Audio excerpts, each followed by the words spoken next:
Candlelight flickered across the gilded walls of the Winter Palace, casting long shadows that seemed to whisper secrets of their own. Imagine stepping into the court of Catherine the Great, Empress of Russia in the late 1700s, a world of shimmering ballrooms, soldiers in polished uniforms, and courtiers desperate for favor. But behind the golden facade lurked something far more dangerous than politics or armies. A ruler whose private appetites would one day eclipse even her imperial achievements. From the moment she seized the throne, Catherine's reign was marked, not only by conquest and reform, but by scandal. Whispers traveled faster than armies across Europe, rumors of secret chambers where lovers were chosen, of games that shocked even the libertines of France, and of rituals so bizarre that even, centuries later, they are spoken of in hushed tones. To her allies, Catherine was enlightened and cultured, bringing Russia into the modern world. To her enemies, she was the most perverted queen in history. But what was the truth? Was Catherine truly the voracious empress of erotic excess described by her rivals, or the victim of one of the most effective smear campaigns in European history? The answer, as always, lies somewhere between fact and legend. And it is within that shadowy space, between the throne room and the bedroom, that her most infamous legacy was born. Picture the scene. Nobles trembling before her as she dismissed one lover with a pension and replaced him overnight with another, each man carefully groomed, tested, and elevated at her whim. The sheer audacity of a woman exercising sexual power in a patriarchal world horrified Europe. It was not the act itself. After all, kings had their mistresses by the dozen, but the fact that a woman dared to do the same. And yet the stories only grew darker. Foreign ambassadors carried home tales of orgiastic feasts, of soldiers turned into playthings, of perversions that blurred the line between myth and reality. By the time the scandal of her death was whispered, an outrageous tale involving a horse that survives in rumor even today, Catherine had already been transformed from enlightened monarch into a figure of forbidden fascination. This is the world we are stepping into tonight, a story of lust, power, betrayal, and scandal that defined not only a queen, but an entire era. For in the 18th century, sexuality was not just personal, it was political. And for Catherine the Great, it was both her greatest weapon and the curse that history would never allow her to escape. But the real shock was yet to come. In the glittering courts of Europe, power was often measured not only in armies and wealth, but in the sway of desire. Catherine the Great understood this better than any monarch of her age. To rule a sprawling empire meant mastering politics. But to command loyalty in a court filled with rivals required something more intimate: control over the human heart and body. From her earliest years in Russia, Catherine recognized that sexuality could be sharpened into a weapon. Her marriage to Peter III was cold and humiliating, filled with neglect and mockery. Isolated and desperate for survival, she turned instead to secret liaisons, where passion became strategy. These were not mere dalliances, but alliances, carefully chosen to protect her position. When she finally seized the throne in a daring coup, it was not only soldiers who stood behind her, it was lovers, confidants, and men bound to her by chains of desire as much as by loyalty. Once Empress, Catherine established a system that shocked her contemporaries. Young men, often from the Guards regiments, were discreetly selected, groomed, and then presented to her. If they pleased her, they were rewarded with titles, estates, and influence. If they failed, they were dismissed with pensions generous enough to ensure silence. In this way, intimacy became currency, and Catherine's bedchamber was transformed into a throne of its own. To outsiders, it was scandalous. To Catherine, it was survival. In a patriarchal society where kings could keep countless mistresses without consequence, a woman who dared to indulge her own desires was seen as monstrous. And yet, Catherine was unapologetic. Where others saw shame, she saw power. Through these relationships, she neutralized enemies, forged allies, and even reshaped the politics of her empire. But there was something deeper at work. Beyond politics lay psychology. Catherine's use of intimacy was not simply pleasure, it was control. In a world where betrayal lurked in every corner of her palace, she turned vulnerability into dominance. Each lover became dependent on her favor. Each rival reminded that the Empress was not only untouchable, but irresistible. And yet, even in her own time, these acts blurred the line between accepted custom and forbidden taboo. For while Roman emperors like Caligula or medieval kings like Henry VIII had carved legacies of lust without tarnishing their claim to rule, Catherine's reputation darkened precisely because she was a woman. In this, she defied her world's expectations and rewrote the rules of sovereignty. Still, whispers persisted. How many lovers had she taken? What rituals had been performed in secret chambers? Were these merely the fantasies of her enemies, or the reality of an empress who refused to be bound by morality? The truth, as always, was more dangerous than the rumor. For Catherine's mastery of desire was not just a matter of pleasure, it was the hidden engine that kept her empire intact. But one scandal in particular would push that power to its breaking point. It was in her relationship with Grigory Potemkin that Catherine's reign reached its most intoxicating and scandalous heights. Potemkin was no ordinary court favorite. He was brilliant, ambitious, and as hungry for power as Catherine herself. Their bond was unlike anything Europe had seen before. Part love affair, part political alliance, part feverish obsession. If the bedchamber had been her throne, then Potemkin was its co-ruler. Whispers in the palace described the beginning of their affair as almost theatrical. Potemkin, a dashing officer, had caught the Empress's eye not only with his military skill, but with his confidence, a boldness few dared show before her. Within weeks, he had become her lover, and within months, he wielded the kind of influence that terrified courtiers who had spent decades clawing for scraps of attention. Together, they indulged in spectacles that blurred the line between politics and passion.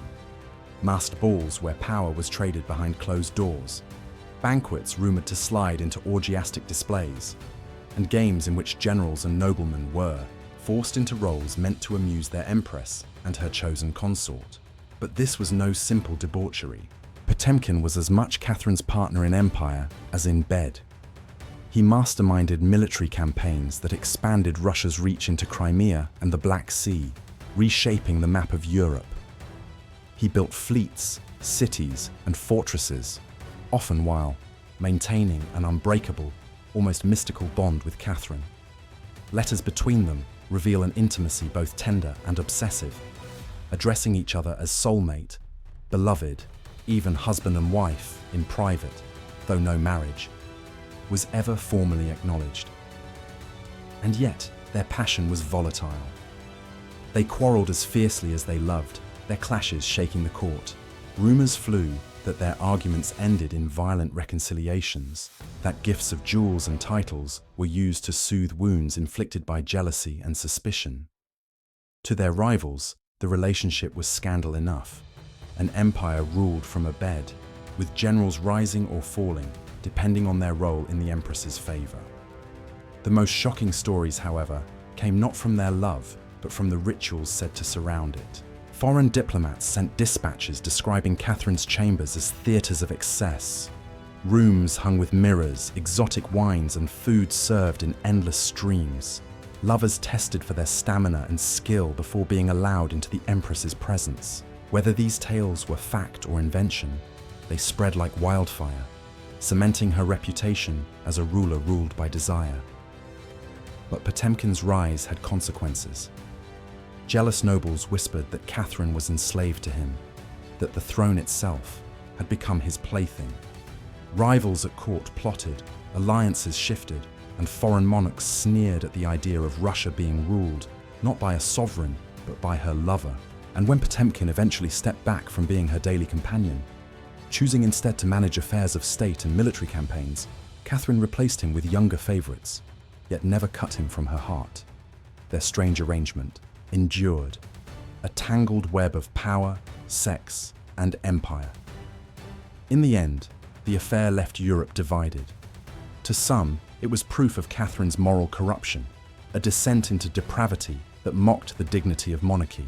To others, it was a testament to her brilliance, an empress who could love with abandon and still command armies, crush rebellions, and expand her empire.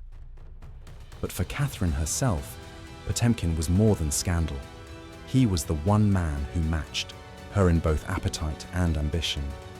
And yet, even as their bond seemed unbreakable, new intrigues were already festering in the shadows of her court. For where desire ruled, betrayal was never far behind. The palace of Catherine the Great was not just a seat of government. It was a stage for seduction, betrayal, and the most dangerous games of power. Behind the glittering chandeliers and endless corridor, her strategy was simple yet devastating. Lovers were not chosen merely for their beauty or charm, but for what they could offer.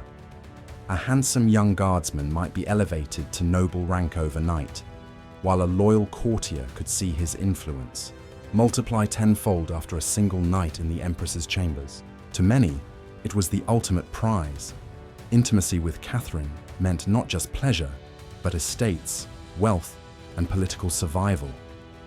But with such favors came peril.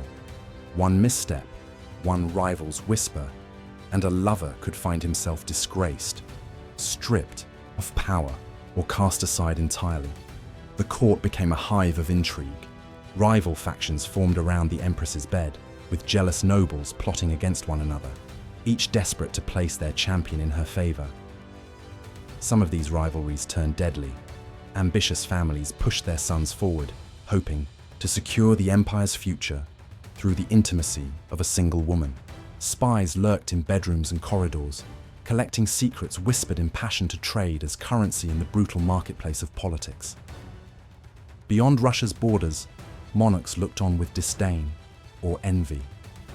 In the courts of France and Austria, Catherine was mocked as a nymphomaniac whose empire was ruled from beneath silk sheets. Satirical pamphlets portrayed her surrounded by lovers, like a grotesque parody of Venus herself. Her political victories dismissed as accidents of lust, and yet, behind the ridicule was fear. For all their laughter, Catherine's reign saw Russia grow stronger, wealthier, and more dominant on the European stage. If scandal was the price of empire, she seemed willing to pay it. Religion, however, told a different story. The Orthodox Church, though outwardly silent, bristled at the rumors of Catherine's excesses. To many clerics, her court represented a moral collapse, a dangerous precedent where divine order was mocked by carnal appetite. Some whispered of divine punishment, of God's wrath hanging over the Empress for defying the natural order of womanhood. But Catherine cared little. Her reforms stripped the Church of power, and her will stood above sermons and scripture. Still, it was within her own palace that the greatest threats emerged. Lovers, once elevated, sometimes betrayed her trust. Secrets escaped the bedchamber and found their way into the ears of rivals. Enemies weaponized her sexuality, twisting her every indulgence into a scandal that could destabilize her throne. The most infamous slander, the one that would forever stain her name, was still to come. But already, Catherine's reign was proof that politics and passion were inseparable. For in her court, seduction was not a pastime. It was strategy. It was survival. And for those who miscalculated, it was ruin. But the most dangerous consequence of all was not in the palace.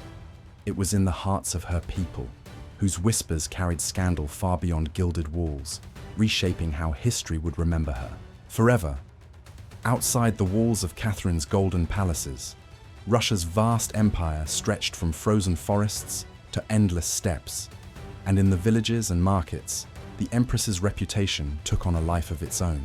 While nobles and diplomats whispered of her lovers in candlelit halls, the common people turned those whispers into legends, dark, exaggerated tales that blurred fact and fantasy, until Catherine herself became less a monarch and more a myth of lust and power. For the peasants who toiled under serfdom, Catherine's rumored excesses were a source of both fascination and fear. They spoke of her as a woman who could summon soldiers not for war but for pleasure, who rewarded men with wealth for what others might consider shameful service. To them, such stories became symbols of the distance between ruler and subject. While they lived in hunger and obedience, their empress was imagined as drowning in luxury, surrounded by chosen favorites who feasted while the serfs starved. In this way, her sexuality became political, even at the level of rumor, fuel for resentment, gossip, and admiration all at once. Among the educated classes, the reaction was more complex. Enlightenment thinkers saw Catherine as a paradox, the great reformer who modernized education and law, and yet the same woman damned by whispers of forbidden chambers. Writers and intellectuals debated whether her desires proved that women could wield power as effectively as men, or whether they revealed the danger of placing a woman on the throne at all. In salons and taverns, comparisons were drawn to notorious rulers of the past: Messalina of Rome, Cleopatra of Egypt, Elizabeth I of England.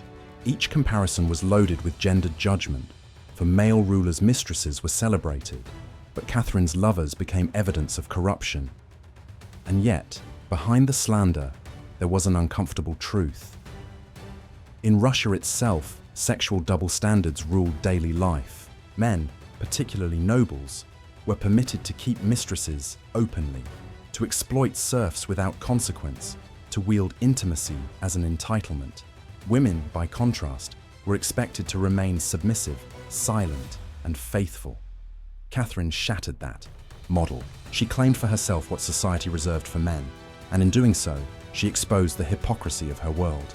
To the common woman trapped in arranged marriages or the serf girl forced into her master's bed, Catherine's defiance may have seemed either scandalous or liberating. A ruler who lived without apology for appetites they themselves were punished for having. But not all cultural impacts were whispered over hearthfires. Stories of Catherine's excesses travelled in pamphlets, caricatures, and foreign newspapers. European readers consumed them greedily, imagining Russia as a barbaric land ruled by a woman enslaved to desire. Some peasants heard these tales secondhand, filtering them into folklore until Catherine's image merged with myth. She was no longer simply empress, she was a cautionary tale, a dark figure who embodied both the dangers of lust and the terrifying strength of unchecked female power. And, still, the rumors grew. From the people in the streets to the nobles in their carriages, Catherine's name became synonymous with desire. For her allies, it was proof of her vitality, her energy, her ability to dominate men as she dominated nations. For her enemies, it was poison, a way to undermine her legacy, with tales that could never be erased. But there comes a point when whispers become more than rumor, when the weight of scandal bends even the strongest throne. For Catherine, that turning point was near. The greatest slander of her life was about to be born, and it would stain her memory for centuries to come. The turning point in Catherine's scandalous legacy came not from her actual deeds, but from a story so grotesque, so unforgettable, that it eclipsed everything else she had achieved. It was the tale of her supposed death at the hands of a horse. A fabrication whispered by enemies, spread in taverns and drawing rooms, and eventually immortalized in scandal sheets across Europe. The story went like this. Catherine, insatiable, in her appetites, had supposedly constructed a bizarre contraption to allow a stallion to mate with her. In the middle of one such act, the legend claimed, the equipment failed, and she was crushed beneath the weight of the animal. In truth, Catherine died in her chambers of a stroke in 1796, surrounded by servants and physicians. There was no horse, no contraption, no monstrous ritual, yet the rumor spread like wildfire, and even today it clings stubbornly to her name. Why did this particular scandal take hold so completely? Because it struck at the deepest fears and prejudices of her world. To a patriarchal society already, horrified by a woman who dared to claim lovers as freely as men, the horse myth was the ultimate slander.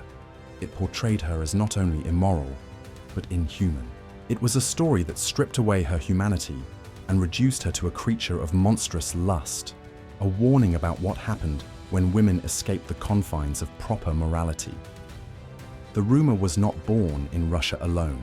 many historians trace its origins to her enemies abroad, particularly in France and Britain, who despised her influence in European politics. Pamphlets and cartoons painted her as a depraved empress, her throne little more than a gilded cage of perversion. Diplomats carried the tale across borders, feeding the image of Russia as a land of barbarism, ruled by a woman possessed by animal desires. The fact that Catherine had outmaneuvered kings, expanded her empire, and modernized Russian law was irrelevant. In the end, it was the scandal that survived. But beneath the surface of this fabrication lies a darker truth. Catherine's enemies knew that political attacks would fade, but sexual scandal would endure. They weaponized desire itself, turning her body into a battlefield where reputations were won and lost. This was not just gossip, it was psychological warfare, and it worked. Even as historians today try to set the record straight, the horse tale remains one of the most infamous legends in all of history. Yet the turning point was not only in the spreading of rumors. Within her own palace, her chain of lovers began to backfire. Some grew jealous, some indiscreet, and others betrayed her trust. Dismissed favorites spread whispers of intimate details, whether true or invented, feeding the appetite of her critics. In this, Catherine's strategy of ruling through desire reached its breaking point. What had once been her weapon of control became the very thing her enemies, and yet, the consequences were not confined to Catherine's memory alone. Her scandals would ripple across history, shaping how empires viewed women, how rulers were judged, and how sexuality itself became a weapon of politics. The consequences of Catherine's rumored excesses stretched far beyond her lifetime, shaping not only her own legacy, but the very way history remembers powerful women. The whispers that had begun in courtly salons and foreign embassies hardened into legend, retold in countless books, plays, and caricatures. For centuries afterward, Catherine the Great was remembered less for her reforms, her victories in war, or her modernization of Russia, and more for the scandals of her bedchamber. In her own empire, the immediate effects were complicated. On one hand, Catherine's lovers often became crucial players in politics. Grigory Potemkin helped her secure the Crimea, a victory that redefined Russia's role in Europe. Other favorites, such as Grigory Orlov, played roles in her rise to power itself, aiding in the coup that unseated her husband, Peter III. These were not idle liaisons. They shaped the military, the court, and the empire's direction. In this way, Catherine's desires quite literally altered the borders of nations. But scandal came at a price. Among the Russian nobility, some resented the rapid rise of Catherine's chosen men. Aristocratic families who had spent generations building influence were forced to watch obscure guardsmen become counts and princes overnight, simply because they had caught the empress's eye. The resentment fueled court intrigue and plots, feeding a climate of paranoia in which betrayal was always near. The Orthodox Church saw the matter differently. To them, Catherine's supposed immorality confirmed a long-feared decline of divine order. Though Catherine had curtailed the Church's authority, priests and monks spread whispers that her reign was cursed, that her lust would bring divine wrath upon Russia. After her death, these tales hardened into moral lessons repeated. In sermons, even the mightiest ruler could be brought low by unchecked passion. Outside Russia, the legacy was even more devastating. European satirists seized upon the myths and spread them gleefully. Voltaire had once praised Catherine as the embodiment of Enlightenment ideals, but later caricatures mocked her as an insatiable nymphomaniac, a grotesque contrast to the image of the wise reformer. In France, pamphlets comparing her to the Roman Empress Messalina circulated widely. In Britain, cartoons of Catherine with lovers, or worse, with animals, cemented her infamy. What her enemies could not achieve through armies, they won through scandal. These stories outlived the Empress herself. In the 19th and 20th centuries, historians repeated them uncritically, until Catherine became a cautionary tale in textbooks. Proof, they claimed, of the dangers of female ambition. Even in modern times, Her name is invoked not for her reforms in education, her patronage of the arts, or her territorial conquests, but for the infamous horse rumor, a slander more enduring than any monument she built. And yet, her story is not unique. Catherine's legacy reveals a pattern repeated across history. When male rulers indulged their appetites, it was called virility. When women did the same, it was called depravity. Her scandal became a template for how female power would be undermined again and again, through whispers of immorality, through accusations of lust, through the reduction of politics to the bedroom. Archaeological records, private letters, and court memoirs all confirm that Catherine was indeed passionate, that she elevated lovers to power, and that scandal swirled around her court. But none confirm the monstrous myths that define her today. The truth is far more complex and perhaps even more disturbing. Catherine's true crime was not in her desires, but in daring to wield them openly, without apology, in a world that could never forgive her for it. Still, her empire endured, her reforms remained, and her victories reshaped Europe. But in the centuries that followed, her name became a byword for scandal. The consequences of her taboo legacy echo even now, a reminder that in history, sex and power are inseparable, and that rumor can be more enduring than fact. Yet even in this dark tale, there remains one final question. Why does Catherine's story still fascinate us today? What does her scandal say about us? About our own obsession with forbidden desire and the downfall of the powerful? As the candle of Catherine's life burned out in 1796, she left behind not just an empire, but a legend drenched in scandal. More than 2 centuries later, her name remains inseparably tied to the forbidden whispers of lust and excess. She was a conqueror of territories, a reformer of education, a patron of the Enlightenment. And yet in the popular imagination, she is remembered first as the most perverted queen in history. Why? Because scandal, once set loose, has a longer life than fact. In truth, Catherine's story tells us less about her desires than it does about the society that judged her.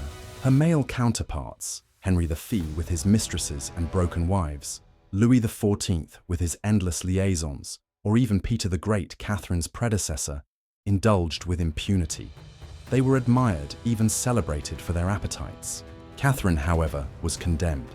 Her so-called sins were not of excess alone, but of defiance. She refused to apologize for her sexuality, and in doing so, she broke the unwritten law of her time, that women, even queens, must be ruled by men, not by their own will. And so history punished her, not with armies or rebellions, but with ridicule. The infamous horse rumor remains one of the most enduring pieces of slander in history, a grotesque caricature that reduces a towering empress to a punchline. It is still repeated today, proof that society's obsession with forbidden desire is stronger than its reverence for reform or conquest. That obsession says as much about us as it does about Catherine. For modern audiences, her story is disturbingly familiar. In every era, leaders, especially women, have been brought low by scandals of the body, from whispered affairs in royal palaces to political sex scandals splashed across today's headlines. The same pattern repeats. Power invites desire, desire invites judgment, and judgment reshapes legacy. The echoes of Catherine's downfall reverberate through every modern scandal, a reminder that what is forbidden is often what fascinates us most, but what remains unanswered are the mysteries buried between rumor and truth. How many lovers did she truly take? Were her private chambers really the dens of debauchery her enemies described? Or were they simply ordinary affairs, magnified by gossip? Did Catherine herself understand that she was crafting a legacy, not only of empire, but of scandal, that she would live forever in history as both ruler and taboo? We may never know. And so, as we close the chapter on Catherine the Great, we are left with a haunting question. Was she a victim of history's cruelest smear campaign? Or was she indeed the empress who embraced desire as freely as she embraced Power. Perhaps she was both. One thing is certain. Catherine's story reminds us that history is never just about battles and treaties.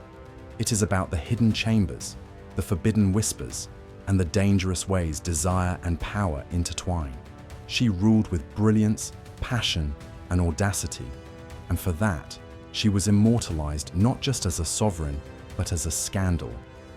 Which leaves us with one final thought.